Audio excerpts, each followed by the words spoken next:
Well, London's a very rich city with a lot of wealth being generated, but it's also a very expensive city. So anybody who works in London who's on the national minimum wage or slightly above the national minimum wage just simply couldn't live in London with the prices. The idea of a living wage for London was first put forward by London Citizens, an organisation that brings together several community action groups in Britain's capital city. The crucial task of calculating a living wage was entrusted to a team of academics from local universities. They came up with a figure of £6.30 an hour is what people needed in London to survive. At the time, the minimum wage was £3.75. We launched this at a big assembly of 1,200 people and the BBC in April 2001. So the press have been very important all the way through. We got involved very early on with London Citizens because we wanted to establish a living wage. They were already well in process of establishing a living wage, so we thought we should work together. Unite is Britain's largest trade union and represents many of the lowest paid workers. Together with London Citizens, they decided to concentrate their efforts on one sector, cleaners working in the major London banks. At least we knew with the banks they had the profit base to pay a decent wage. So strategically, our members voted to focus on the new arrivals in East London, which was HSBC's world headquarters and the world headquarters for Barclays Bank. Traditionally in the trade union movements, workers withdraw their labour in order to get a pay increase. In this campaign, it was a high publicity, high profile campaign where in fact very few workers withdrew their labour. It was all about embarrassing the people who owned the workplaces where they worked.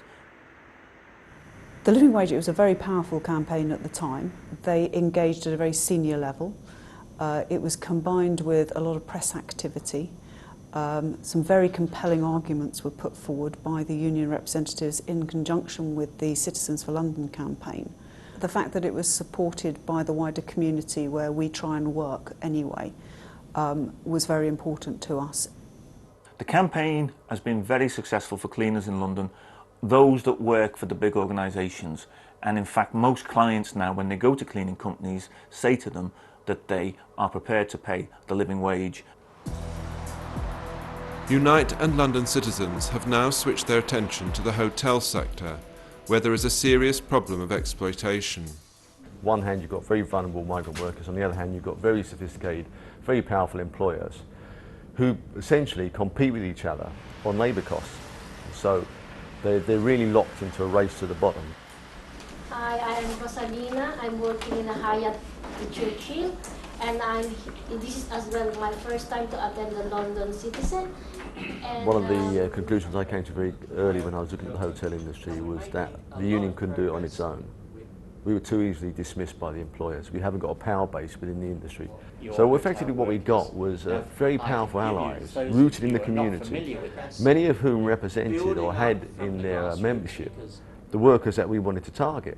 I think one of the strengths of our campaign is it's not just been the workers fighting, it's been the neighbours of the workers, it's been the priests of the workers, it's been the imams of the workers. That makes us a very powerful alliance. I think the main lessons for anybody involved in a campaign like this are first that they have to do a lot of background research and to get into the communities that are working in the industry concerned, to get the trust, the faith and get the belief of the workers they can do something. Have an issue, have a campaign strategy, have a timeline, look for allies. But also understand that from day one, that a lot of workers in that industry will be saying to them, we can't win.